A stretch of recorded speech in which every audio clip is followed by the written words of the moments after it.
Hi friends, welcome to our channel. இன்னைக்கு எங்களுக்கு ஒரு ஸ்பெஷல் டே. சோனியாவோட பர்த்டே. ஆமாம், ஹாப்பி பர்த்டே. என்னோட பர்த்டே. ஸோ இதுக்கு முன்னாடி நாளும் இன்றைக்கும் என்ன நடந்துச்சுங்கிற டீட்டெயில்ஸ் தான் வந்து இன்றைக்கி நம்ம இந்த வீடியோவில் வந்து சொல்ல போகிறோம். இவர் வந்து எனக்கு சர்ப்ரைஸ்லாம் பண்ணியிருக்காரு. அதுவே எனக்கு ஒரு பெரிய சர்ப்ரைஸ் தான். இவருக்கு சர்ப்ரைஸ் பண்ண தெரியுங்கிறதே ஒரு பெரிய சர்ப்ரைஸ் தான். இத்தனை நாள் எனக்கு வந்து சர்ப்ரைஸே பண்ணது கிடையாதுங்க. சர்ப்ரைஸே பண்ண தெரியாது இவருக்கு ஆக்சுவலி. ஸோ இதுவே எனக்கு பெரிய சர்ப்ரைஸ் தான். அதை விட என் லைஃப்லையே மோஸ்ட் வேல்யூபிளான ஒரு கிஃப்ட் இந்த பர்த்டேக்கு எனக்கு கிடச்சிருக்கு. ஒரு ரொம்ப ப்ரீஷியஸான ஒரு கிஃப்ட். அது என்னங்கிறதும் சேர்த்து இந்த வீடியோவில் பார்க்கலாம். வீடியோக்குள்ள போகலாம். கடவுளை பார்த்ததில்லை இவளது கண்கள் காட்டுதே, பாசத்தின் முன்பு இன்று உலகின் அறிவுகள் தோற்குதே, விழியோரம் நீரும் வந்து குறை கேட்குதே. இன்னைக்கு என்னோட பர்த்டேன்னு சொன்னேன் இல்லையா? ஸோ நேற்று நைட்டில் என்ன நடந்துச்சுன்னா, நாங்கள் ட்ரெஸ்லாம் வந்து புதுசாக எடுக்கல. பர்த்டேக்குன்னு எதுவும் பர்ச்சேஸ்லாம் பண்ணலை. ஏன்னா எங்களுக்கு தொடர்ந்து அடுத்தடுத்து நிறைய செலவுகள் வரும்.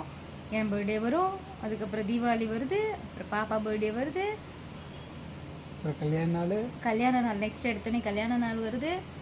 அப்படியே இந்த 3 monthsக்குள்ளே கண்டினியூஸாக அதை கட் பண்ணாலும் விட மாட்டேங்கிறாரு. கண்டினியூஸாக வந்துக்கிட்டே இருக்கும். ஸோ அதிகமாக எதுலேயுமே வரிசையாக 3 பேருக்கு அடுத்தடுத்த மாதம் பர்த்டே வரும். November, December. அதுல இடையில வேற கல்யாண நாள் வந்துடும். இந்த மாதம் அக்டோபர்ல தீபாவளி வேற வருது. தீபாவளி 31, நவம்பர் 1 பாப்பாக்கு பர்த்டே. நெக்ஸ்ட் வந்து இவருக்கு நவம்பர் 10 கல்யாண நாள். டிசம்பர் 20 இவர் பர்த்டே முடிஞ்ச. ஜனவரி 1 ஜனவரி 1 போ நீங்க. ஸோ இது மாதிரி சர்ச்சுக்கு போனீங்கன்னா கேக் தருவாங்க, வாங்கி சாப்பிடலாம். இல்லாட்டி நான் சர்ச்சுக்கு போவேன். இந்த மாதிரி நிறைய அக்கேஷன்ஸ் தொடர்ந்து கண்டினியூஸாக வரனால அதிகமாக ஸ்பெண்ட் பண்ண வேண்டாங்கிறதுக்காக ட்ரெஸ் ஆல்ரெடி என்கிட்ட இருந்துச்சு. புதுசு வந்து நம்ம டக் பிடிக்காமையே வச்சுருந்தோம். அது வந்து கொஞ்சம் ஆல்ட்ரு பண்ணாமல் அப்படியே இருந்துச்சு. ஸோ அதை வந்து ஆல்ட்ரு பண்ணி போட்டுக்கலாம் அப்படிங்கிறதுக்காக அந்த ட்ரெஸ்ஸை வந்து ஆல்ட்ரு பண்ணிட்டு வந்தார். நைட்டு தான் பண்ணிட்டு வந்தார். அதுக்கப்புறம் இவர் எப்படியுமே நம்ம தான் சர்ப்ரைஸ் பண்ண மாட்டார். எதுக்குன்ட்டு நான் வந்து மேரேஜுக்கு முன்னாடிலாம் வந்துட்டு பர்த்டே வரப்போகுதுன்னா இப்போ நம்ம அதெல்லாம் பண்ணுவோம்ல, இந்த மருதாணி வைக்கிறது அந்த மாதிரிலாம் பண்ணுவோம்ல. சரி, சின்ன வயசுலலாம் இந்த மாதிரி பர்த்டே வரப்போகுதுன்னா முன்னாடி நாள் மருதாணி வைக்கிறது, வளையல் வாங்குறது, பாசி வாங்குறது, கம்மல் வாங்குறதுலாம் பண்ணிகிட்ருப்பேன். சொன்னேன் இவர்கிட்ட சும்மா. அது வந்துட்டு சரி மருதாணி வைக்கிறேன்னா வையே, நான் வேணால் பாப்பா பார்த்துக்கிறேன் அப்படின்னு சொன்னார். இவரை நம்பி பாப்பாவை நான் 9 மணிக்கு தூங்க வச்சிட்டேன். ஆக்சுவலி தூங்க வச்சுட்டு மருதாணி வைக்கலாம் மருதாணி வச்சுட்டேன். ஆக்சுவலி நான் போய் எழுப்பி விட்டுட்டு இருந்தேண்ணா. நல்லா இருக்கா? நல்லா இருந்தால் கமெண்ட்டில் சொல்லுங்கள். சிம்பிளாக தான் வச்சுருப்பேன். ஏன்னா பாப்பா வந்து எப்போ அழுவா என்ன பண்ணுவான்னு தெரியாது. நம்ம உடனே எடுக்கணுங்கிறதுக்காக சும்மா சிம்பிளாக அப்படியே நான் தான் பார்த்துருக்க போகிறேன். சும்மா எடிட்டிங்கில் தூக்கிடுவேன். ஸோ அவங்க என்ன பண்ணுறதுன்னு தெரியாது அப்படிங்கிறதுக்காக ரொம்ப சிம்பிளாக தான் வச்சுருந்தேன். அப்போ கரெக்டாக 10:30 பாப்பா எழுந்திரிச்சிட்டாங்க. 10:30க்கெல்லாம் பாப்பா எழுந்துட்டு நைட்டு 1:30 ஆச்சு திரும்ப அவங்க தூங்குறதுக்கு. எனக்கும் மருதாணி வெயின்னு வச்சு விட்ட உடனே கழுவிடுன்னு கழுவியாச்சு. வர கொஞ்சம் ரொம்ப சேட்டை பண்ணிட்டு தான் இருக்காங்க. இன்னும் இருக்கு, போக நீங்கள் தானே வாங்க போகிறீங்க. தெரியுதா? இப்போ தெரியுதா? 1:30க்கு தான் திரும்ப தூங்குனாங்க. இவர் சர்ப்ரைஸும் தரமாட்டாரு அப்படின்னு நினச்சிட்டு நான் இருந்தப்போ திடீர்னு பார்த்தா ஒரு கிஃப்ட் கொடுக்குறாரு. பெரிய கிஃப்ட் வேற, இந்த கையில் மருதாணி வேற. சரி இந்த மருதாணி எடுக்காமல் இந்த ஒரு கையிலே கட் பண்ணிடலான்னு நானும் பிரிக்கிறேன். அந்த வீடியோ உங்களுக்கு ஆட் பண்ணுறேன் பாருங்கள். வந்துக்கிட்டே இருக்குதுங்க. அத்தனை பேப்பர் சுற்றி வச்சிருக்கிறாரு. இருக்க பேப்பர் எல்லாத்தையும் சுற்றி வச்சிருக்காரு. அவ்வளோ பேப்பர் பிரிக்கிறேன். எனக்கு டென்ஷன் ஆகிப்போச்சு. எனக்கு கிஃப்டே வேணாம், போயா எடுத்துகிட்டு போயா அப்படின்னு சொல்கிற அளவுக்கு டென்ஷன் ஆகிடுச்சு. அப்புறம் பார்த்தா அதில் வந்து ஒரு கிஃப்ட் வச்சுருந்தாரு. அப்புறம் ஒரு இதெல்லாம் ஓப்பன் பண்ணி இந்த இதெல்லாம் பார்த்து ரசித்து முடிச்சதுக்கப்புறம் ஒரு 15 minutes ஆஃப்டர் எகெயின் ஒரு கிஃப்ட் கொடுத்தாரு. எல்லாமே ஒன்று தான், பட் தனித்தனியாக பேக் பண்ணி நம்ம அப்பப்போ சர்ப்ரைஸ் பண்ணுறாராம். அந்த மாதிரி வச்சு கொடுத்தாரு. அதுவும் ஓப்பன் பண்ணுறதுக்குள்ளே மண்டை காஞ்சிருச்சு. அதுவும் ஒரு கையில் மருதாணி வேறு வச்சுட்டு ஒரு கையில் கட் பண்ணுங்கிறது எவ்வளோ கஷ்டம்னு பார்த்துக்கோங்க. அதை பிரிக்கிற நீங்கள் வீடியோ ஆட் பண்ணியிருக்கேன், அதை ஃபஸ்ட்டு பாருங்கள் எவ்வளோ பேக்கிங் பண்ணி வச்சுருக்காங்கன்னு. அப்புறம் அது ஒன்று ஓப்பன் பண்ணேன். அப்புறம் ஒரு மார்னிங் வந்துட்டு 5:30 இருக்கும், 5:30க்கு ஒரு கிஃப்ட் கொடுத்தாரு. அதை வந்து பாப்பா எழுந்ததுக்கப்புறம் கேக்கு வாங்கிட்டு வந்திருந்தாரு. 12 o'clock வாங்கிட்டோம், 12 மணிக்கு வெட்டலான்னு. ஆனால் 12 மணிக்கு வெட்டலை, மருதாணி வச்சுட்டு கிஃப்ட் பிரிக்கிற ஆர்வத்தில் கேக்கு வெட்டுறதை மறந்துட்டோம். காலையில் வெட்டிக்கலான்ட்டு விட்டோம். அப்புறம் 5:30க்கு எழுந்திரிச்சு ஒரு கிஃப்ட் கொடுத்தேன். எனக்கு தூக்கம் வரல, 4 o'clockே நான் எழுந்துட்டேன். ஆக்சுவலி அமைதியாக படுத்திருந்தனால உங்களுக்கு தெரியல. அதுக்கப்புறம் நான் எந்திரிச்சு நடமாட ஆரம்பிச்சனால அந்த டைமிங் அவங்களுக்கு தெரியுது. நடமாட ஆரம்பிச்சிட்டேன். ஆமாம், அதுக்கப்புறம் அந்த டைமிங் அவங்களுக்கு தெரியுது, அவ்வளோதான். ஸோ ஒரு 5:30 இருக்கும். 5:30க்கு வந்துட்டு இன்னொரு கிஃப்ட் கொடுத்தாங்க. நான் வந்து பாப்பா வந்து நைட்டே 2 gift கொடுக்கும்போது அவள் வந்து ரொம்ப ஆர்வமாக உட்காந்து பிரிக்கிறதுலாம் ரொம்ப ஆர்வமாக இருந்தாலா. ஸோ பாப்பா எழுந்ததுக்கப்புறம் பிரிச்சுக்கலாம் அப்படின்னு சொல்லிட்டு வச்சுருந்தேன். அப்புறம் பாப்பா எழுந்திரிச்சதுக்கப்புறம் பிரித்தேன். அதுவும் ஒரு இது தான், உங்களுக்கு வீடியோவில் இருக்கும் அதுவும். அப்புறம் மோஸ்ட் ப்ரீஷியஸான கிஃப்ட் சொன்னேன் இல்லையா, வேல்யூபிள் கிஃப்ட் இன் மை லைஃப்னு சொன்னேன்ல, என்ன தெரியுமா? நீங்கள் சொல்லுங்கள். பாப்பா வந்து ஃபஸ்ட் டைம் ஹாப்பி பர்த்டே அம்மா அப்படின்னு அவளோட வாயால் சொல்லியிருக்கா. பாப்பா வந்து நைட்டு அம்மா ஹாப்பி பர்த்டே அப்படின்னு சொல்லி சொன்னாங்க. அப்படியே எனக்கு வந்து அழுகாச்சே வந்துருச்சு. என் லைஃப்லே ஒரு பெஸ்ட்டான மொமெண்ட்னால் அந்த மொமெண்ட் தான். அவ்வளோ சொல்ல முடியல, அப்படி இருந்துச்சு. நல்ல ஒரு ஃபீல், நல்லா இருந்துச்சு. அவங்க எனக்கு ஹாப்பி பர்த்டேன்னு சொன்னது தான் என்னோட பெரிய கிஃப்ட்டுன்னு சொல்லலாம்.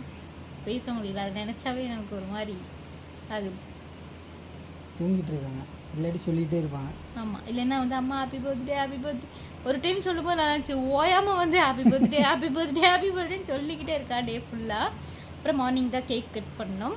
கேக் கட் பண்ணிவிட்டு அப்போவும் சொல்கிறேன் ஹாப்பி பர்த்டே அப்படின்னு சொல்லிகிட்டே தான் இருந்தாங்க அழகா. அப்புறம் மார்னிங் கேக் கட் பண்ணோம். கேக் சூப்பராக இருந்துச்சு. நந்தா கேக் சூப்பராக இருந்துச்சுங்க. நான் கூட திட்டினேன், நான்லாம் உங்களுக்கு எப்படி ஹார்ட், நான் போன பர்த்டேக்குங்க அப்படியே ஹார்ட்டின் ஷேப்பில் இந்த சைடு சாக்லேட்டு, இந்த சைடு என்ன ரெட் கலர் ரெட் வெல்வெட்டு, இந்த சைடு சாக்லேட்டு அப்படின்னு சொல்லி நல்லா ஒரு மெர்ஜ் பண்ணி ஹார்ட் ஷேப்பில் போட்டு நல்ல ப்ரெசன்டேஷனோட ஒன்று கொடுத்தேன். இவர் வந்து இந்த பிஸ்தா இருக்கும்ல, வெறும் பிஸ்தா ஃபுல்லாக க்ரீமை போட்டு அப்பி பூப்பூவா போட்டு, ஐயோ பார்க்கும்போதே இது என்னடா இப்படி இருக்கு ப்ரெசன்டேஷன், நல்லாவே இல்லையே இப்படி இருக்கேன்னு சொல்லிட்டு நான் வேற இது என்ன இப்போ இப்படி வாங்கிட்டு வந்திருக்கனால உனக்கு எப்படி வாங்கி கொடுத்த அப்படின்னு சொல்லிட்டேன். நான் ஆர்டர் பண்ணல, யாரா போனேன் கடையில் போன மிச்சம் மீதி இருந்ததெல்லாம் வாங்கிட்டு வந்துட்டா தானே. கேக் எப்படி இருந்துச்சு? கேக் சூப்பராக இருந்துச்சு. உண்மையாலுமே நான் வாங்கின கேக் நல்லா இல்லை. உண்மையை சொல்லணும்னா நான் அவ்வளோ ஸ்பெண்ட் பண்ணி ஒரு டைமும் ஸ்பெண்ட் பண்ணி மணியும் ஸ்பெண்ட் பண்ணி ஒரு பெரிய கடையில் தான் வாங்கினேன். பட் அது வந்து வேஸ்ட் ஃபார் மணி தான். டேஸ்ட் வைஸ் நல்லா இல்லை. இது வந்து பார்க்குறக்கு அப்படி இப்படி இருந்தாலும் டேஸ்ட் வந்து வேறு லெவல் டேஸ்ட்டாக இருந்துச்சு. ரொம்ப பிடிச்சிருந்துச்சு. சூப்பர் சாஃப்டில் இருந்துச்சு கேக்கு. ஸோ இவர் வந்து கேக் கட் பண்ணிவிட்டு அப்படியே கிளம்பணும். கேக் கட் பண்ணிவிட்டு கோயிலுக்கு கிளம்பலான்னு கிளம்பணும். பக்கத்தில் ஒரு கோயில் இருக்குது. அதான் சொல்லியிருக்கேன்ல, எங்கள் வீட்டிலேருந்து பார்த்தா அங்கே ஒரு கோபுரம் தெரியும்னு அந்த பிள்ளையார் கோயிலுக்கு தான் போனோம். அங்கே கொலு வச்சுருக்காங்க. இன்றைக்கி வேற சனிக்கிழமை, புரட்டாசி சனிக்கிழமை. ஸோ அங்கே வந்து அன்னதானம் வேற லெவல். வெளியே போய் சாப்பிட்லான்னு ஐடியா பண்ணோம். பட் அங்கேயே முடிச்சிட்டேன், சாப்பாடு அங்கேயே முடிச்சிட்டேன். ஆமாம், இவருக்கு செலவு மிச்சமாயிடுச்சு. வெளியே போயிட்டு சாப்பிட்லாம் அப்படின்னு சொல்லிட்டு தான் மார்னிங் இருந்து எதுவும் செய்யலை. பாப்பாவுக்கு மட்டும் ராகி பண்ணிவிட்டு அவளுக்கு மட்டும் தான் ஃபுட் கொடுத்தோம். நாங்கள் எதுவுமே செய்யலை. அப்புறம் அங்கே போனப்போ தயிர் சாப்பாடு போட்டாங்க. என்னென்னலாம் போட்டாங்கன்னா, ஃபஸ்ட்டு போயிட்டு சாமி கும்பிட்டு அப்புறம் பெருமாளுக்கு ஒரு பூஜை பண்ணிவிட்டு என்ன பண்ணோம், அர்ச்சனை பண்ணிவிட்டு கொலு இருந்துச்சு. கொலுவெல்லாம் ஃபுல்லாக ஃபோட்டோ எடுத்துகிட்டு எல்லாமே உங்களுக்கு வீடியோவில் காட்டுறேன். கொலுவெல்லாம் பார்த்துட்டு அன்னதானம் போனோம். வேறு லெவல் சாப்பாடுங்க. டேஸ்ட்டு செம்மையாக இருந்துச்சு. ஒரு லட்டு, ஒரு பருப்பு வடை, அப்புறம் நடக்கலையெல்லாம் போட்டு புளி சாப்பாடு, நடக்கலையெல்லாம் போட்டு புளி சாப்பாடு, அப்புறம் மாதுளை முழம்லாம் போட்டு தயிர் சாப்பாடு, எல்லாமே நல்லா பண்ணியிருந்தாங்க. ரொம்ப டேஸ்ட்டாக இருந்துச்சு உண்மையாலுமே. அப்புறம் பாயாசம்.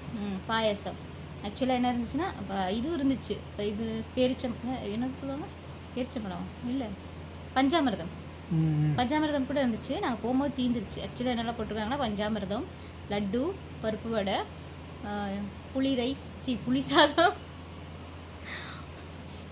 புளி சாப்பாடு, அண்ட் தயிர் சாப்பாடு, பாயசம் எல்லாமே சூப்பராக இருந்துச்சு.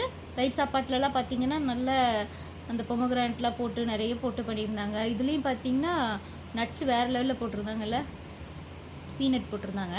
பீனட் போட்டிருந்தாங்க புளி சாப்பாடில், புளி சாப்பாடு, புளி ரைஸில். அப்புறம் பாயசத்தில் முந்திரி திராட்சை. ஓ அவங்க சொல்ல போகிறாங்க கமெண்ட்டில், பாயசத்தில் முந்திரி திராட்சை தான் போடுவாங்க அப்படின்னு.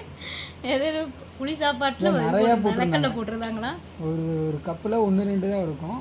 கப்பு ஃபுல்லாகவே திராட்சை முந்திரியாக தான் நிறையவே நல்லா பண்ணியிருந்தாங்க. ரொம்ப நல்லா இருந்துச்சு. இன்றைக்கி வந்து என் பர்த்டேக்கு வந்து கொடுக்கணும்னு இருந்திருக்கு, கடவுளுக்கு தோணிருக்கு, கொடுத்துட்டாரு எனக்கு. எந்த கோயிலுக்கு போயிருந்தாலும் இன்னைக்கு கொடுத்துருப்பாங்க. அதுதான் இன்னைக்கு எந்த கோயிலுக்கு போனாலும் கொடுத்துருப்பாங்க. எனக்கு கொடுக்கணும்னு முடிவு பண்ணிட்டாரு கடவுள் இல்லையா? ஓகே சொல்லு, அடுத்த வருஷம் வரையும் சொல்லு. இன்னைக்கு எனக்கு வந்து நல்ல வெரைட்டியாக நல்ல சாப்பாடு போடணும்னு கடவுள் நினச்சிருக்காரு, கொடுத்துட்டாரு. சாப்பிட்டேல? சாப்பிட்டேன். போதும்ல? ஓகே. பாப்பா வந்து பொங்கல்னு சொல்லி தயிர் சாப்பாட்டை பொங்கல் தயிர் சாப்பாடு குழஞ்சிவா இருந்துச்சா, பொங்கல் இருந்துச்சா? குழஞ்சிருந்துச்சு, கொலன்னு இருந்துச்சு. அதான் குலைவா இருந்துச்சா? அதே சாப்பிட்டாங்க. நல்லா சாப்பிட்டு தூங்கிட்டு இருக்காங்க பாப்பா. காலையில் கொஞ்சம் சரியாக சாப்பிடல, அவங்களுக்கு இப்போ பசி எடுக்கல போல்.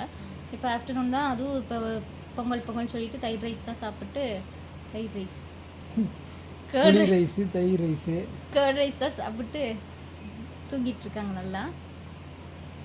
அதான் நாங்கள் இன்ட்ரோ எடுக்கவே இல்லை, மார்னிங் இருந்து எங்களுக்கு எடுக்க நேரம் இல்லை. ஸோ நாங்கள் இதெல்லாம் பண்ணி முடிச்சுட்டு தான் இன்ட்ரோவே எடுக்கிறோம். இதுக்கப்புறம் முன்னாடி நாள் நடந்தது, இன்றைக்கி நடந்தது எல்லாமே வந்து இதுக்கப்புறம் வீடியோஸில் நான் வந்து ஆட் பண்ணுறேன்.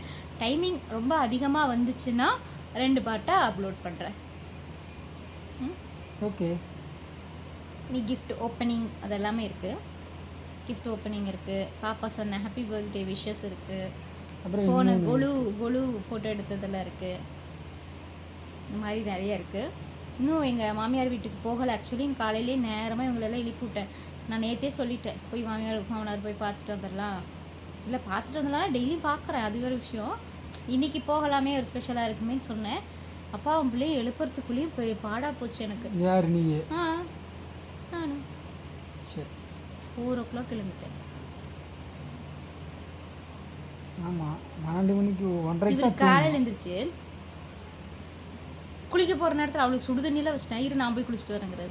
கேட்டால் சைட்டுக்கு போகணும், வேலை வந்துச்சு, சைட்டுக்கு போகணும் அப்படின்னு சொல்லிட்டு சைட்டுக்கு போயிட்டார். எப்போ பார்த்தாலும் சைட்டுக்கு போகிறேன்னு எந்த சைட்டுக்கு போகிறாரு, என்ன பண்ணுறதுன்னு தெரியல, சொல்ல மாட்டேங்கிறாரு. ஒன்று இந்த வாரம் சம்பளமும் கொடுக்கல. சைட்டுக்கு மீன்ஸ் வேலை செய்கிற இடம், பில்டிங், அந்த சைட். நான் என்ன வேறையா சொன்னேன்? இதுதான் வந்து இந்த என்னமோ சொல்லுவாங்கள்ல, தவளை தன் வாயால் கெடுமா முதலும். இல்லை நீ என்ன நீல சைட்டுன்னு சொன்னீங்கன்னா அவங்களுக்கு தெரியும். நான் அதுக்கு தான் உங்கள்கிட்ட எக்ஸ்பிளைன் பண்ணேன். எல்லாமே இந்த வீடியோவில் பார்க்கலாம். இவர் நைட்டு கிஃப்ட் கொடுத்தது, மேபி டைமிங் டியூரேஷன் அதிகமாக இருந்துச்சுன்னா உங்களுக்கு 2 பார்ட்டாக வந்து போடுறேன் என்னோடய பர்த்டே செலிப்ரேஷனை. ஓகேவா? அப்புறம் வந்து இன்னைக்கு ஷார்ட்ஸ்லாம் கொஞ்சம் பண்ணலான்னு சொல்லிட்டு இந்த ட்ரெஸ்ஸில் வந்து ஷார்ட்ஸ்லாம் கொஞ்சம் பண்ணி வச்சுருக்கோம். எல்லாத்தையுமே பாருங்கள். எங்கள் சேனலை கொஞ்சம் சப்போர்ட் பண்ணுங்கள்.